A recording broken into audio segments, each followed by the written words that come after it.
Essa é a terceira e última parte da quinta aula.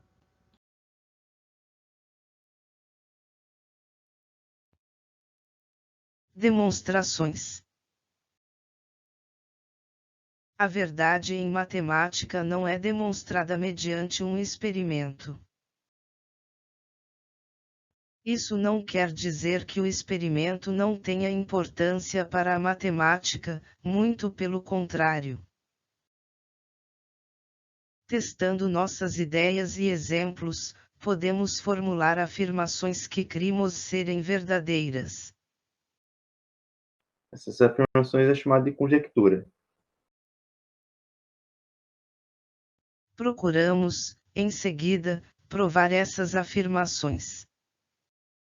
Convertendo assim a conjectura em teorema. Então, ou seja, primeiro você tem uma hipótese ali, você testa para alguns casos, né? E aí tem uma suposição que ela é verdadeira. Para poder demonstrar, para poder comprovar que isso é verdadeiro mesmo, você vai demonstrar, né, essa conjectura. E aí, depois de demonstrada, essa conjectura não é mais conjectura, agora é um teorema.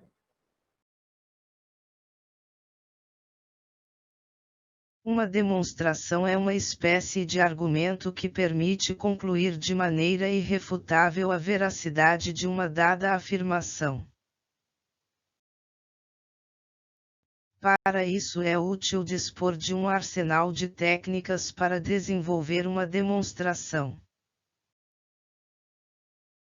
Provas diretas, provas por contraposição e provas por contradição serão examinadas a partir de agora.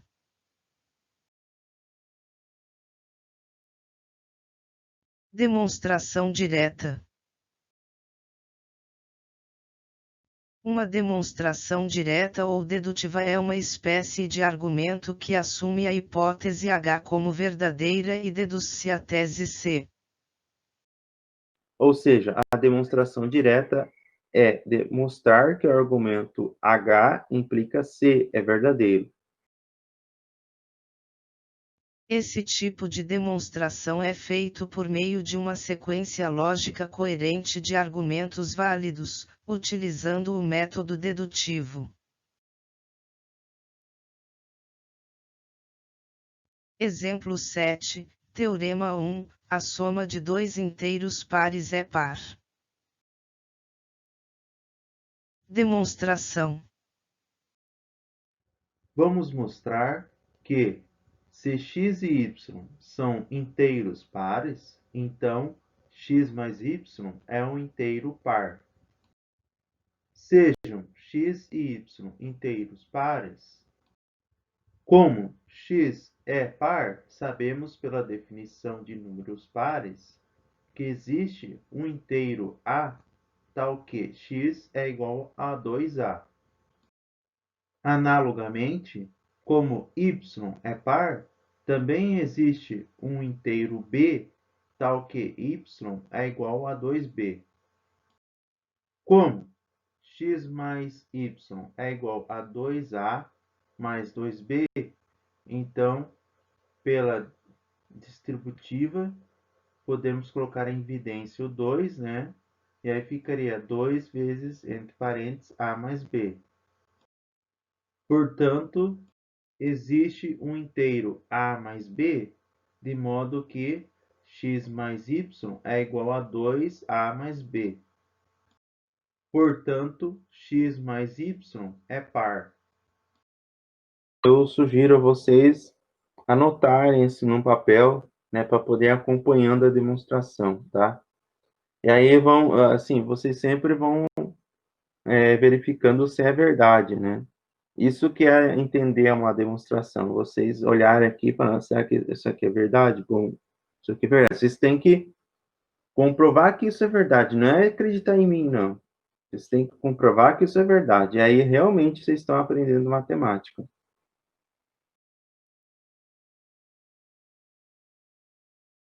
Demonstrações por contraposição. Se você pode demonstrar o teorema. A negação de C implica na negação de H. Pode concluir que H implica em C. pelo uso da equivalência lógica. Aqui temos uma equivalência lógica que diz que a negação de C implica na negação de H, né? C e somente C, H implica em C. A técnica para demonstrar que H implica em C. construindo uma prova direta de A negação de C implica na negação de H. é chamada de demonstração por contraposição. Esse tipo de demonstração é também muito utilizado na matemática, uma vez que, para muitas afirmações, é mais fácil demonstrar sua contrapositiva. Portanto, para demonstrar que a hipótese implica na conclusão, podemos demonstrar que a negação da conclusão implica na negação da hipótese.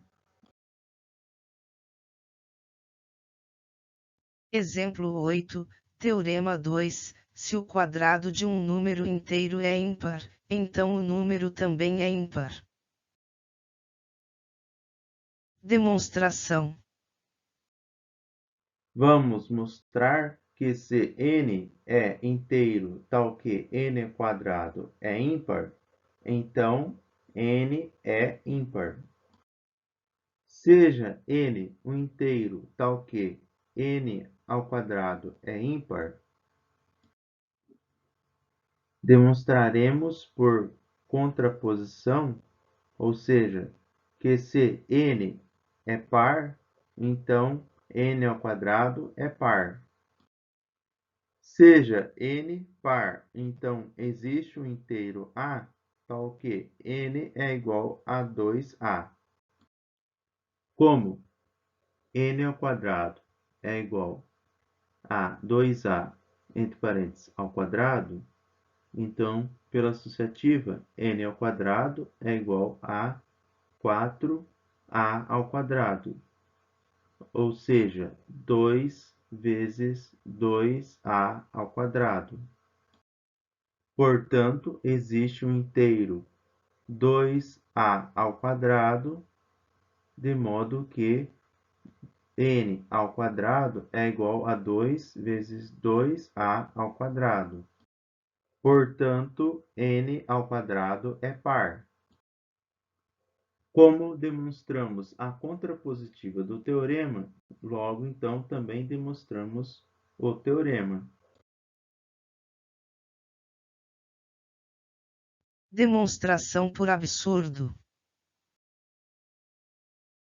A demonstração por absurdo ou contradição consiste em assumir que tanto a hipótese como a negação da tese são verdadeiras, e então tenta obter algumas contradições a partir dessas suposições.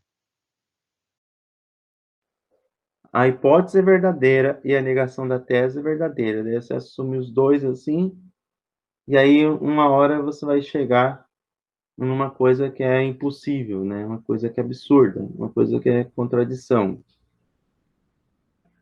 E então, isso quer dizer que a tua, a tua tese, então, é verdadeira.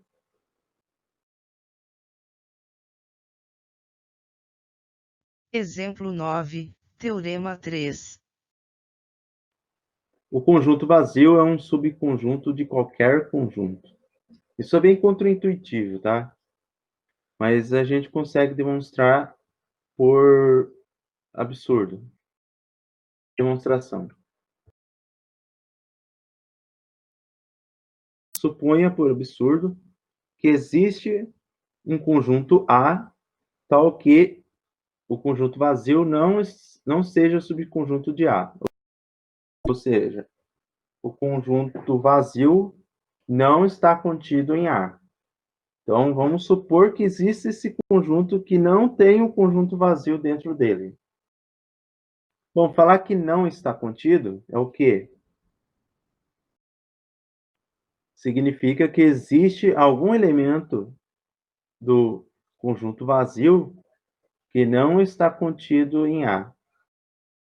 Bom, isso é um absurdo, né? Ou uma contradição. Pois, pela definição, conjunto vazio, não podemos ter X pertence a A, né? Então, eu falar que isso significa que existe um elemento do conjunto vazio que não está em A. Bom, mas o conjunto vazio não pode ter elemento. Então, a gente chegou no absurdo, né? A gente está afirmando ali que ele tem um elemento e ele não pode ter o elemento. Esta contradição obriga a concluir que o conjunto vazio está contido em A. Agora, faça os exercícios da apostila 4, ou seja, vão treinando vocês mesmos a fazer as demonstrações.